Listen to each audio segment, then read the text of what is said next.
Silahkan pintar sepandai-pandainya, silahkan cari ijazah sehebat-hebatnya, cari ilmu sampai jadi yang paling pandai. Buat apa? Anda mau kumpulkan dunia, pengen dapatkan Nobel, bagus. Dunia Anda akan bahagia, dunia Anda sukses. Sekarang tanyakan sampai Jumat ini, berapa persiapan untuk alam kubur Anda? Berapa persiapan untuk akhirat Anda? Islam menata keseimbangan. Dunia sukses sehebat-hebatnya. Kalau kaya, jangan tanggung yang paling tinggi kayanya. Bukankah sudah khatam kita tentang kisah Utsman bin Affan, Abdurrahman bin Auf, Tamim Ad-Dari rahimahumullahu jami'an, radhiyallahu ta'ala anhum jami'an.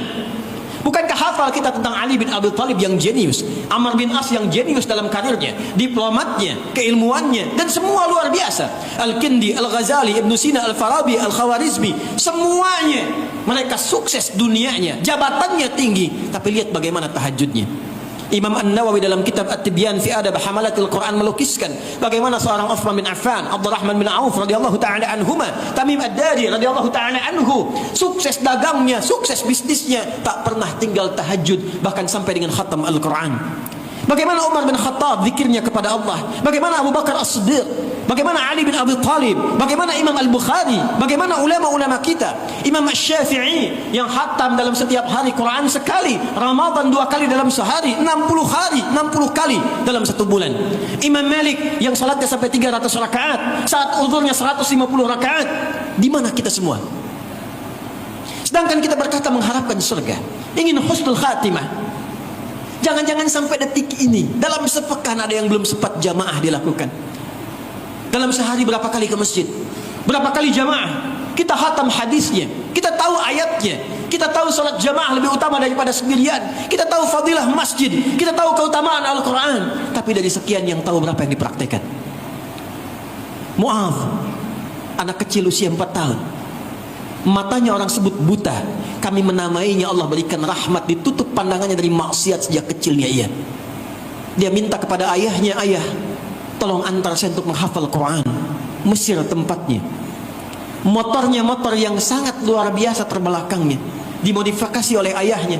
Motor yang sederhana itu dijadikan sebagai alat transportasi dunia untuk menggapai akhiratnya. 20 km mereka berjalan dengan motor sederhana itu menghafal Al-Quran.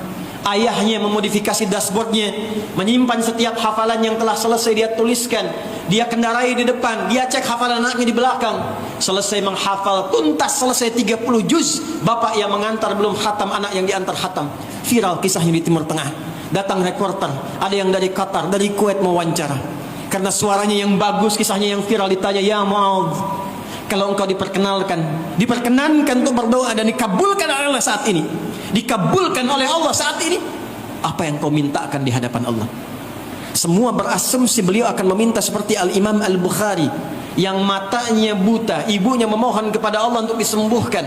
Tercantum dalam kitab Fathul Bari, dalam syarah Sahih Al-Bukhari, mohon minta pada Allah dengan barakah Quran. Ketika baca surat Qaf, ibunya memohon dalam mihrabnya, disembuhkan oleh Allah, matanya melihat kembali.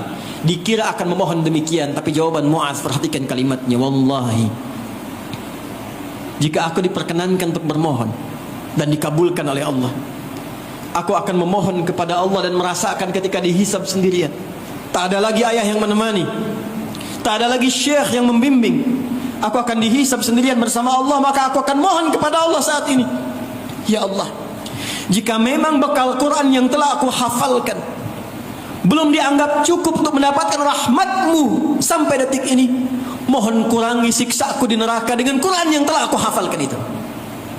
Anak kecil usia 4 tahun dan belum masuk kategori hisab, matanya buta, dia menghafal Quran mencari bekal kembali kepada Rabbnya untuk ringan hisabnya di hari kiamat.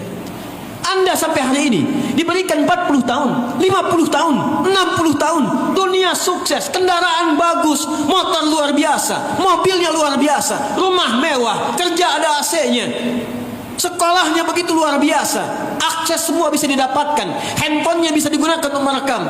Dengan usia dan fasilitas yang luar biasa, sampai detik ini masih belum punya waktu untuk sekedar membaca Al-Quran. Bagaimana bekalnya untuk dibawa pulang?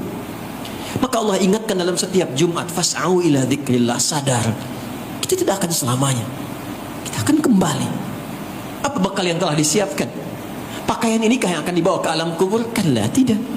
Kain kafan, hanya 2 kain yang tanpa kantong, kain putih yang dibawa adalah fas'au ila dzikrillah. Bukan meninggalkan dunia, tapi kreasikan dunia menjadi bekal akhirat. Belajar tetap di tempat yang sama, niatkan untuk menaati Allah Subhanahu wa taala. Bekerja tetap di tempat yang sama, niatkan untuk menaati Allah Subhanahu wa taala. Di rumah menjadi ayah yang baik, di kantor menjadi pegawai yang baik, jadi anak yang baik, niatkan untuk meneladani Rasulullah sallallahu alaihi wasallam. Dunianya hasanah, akhiratnya hasanah.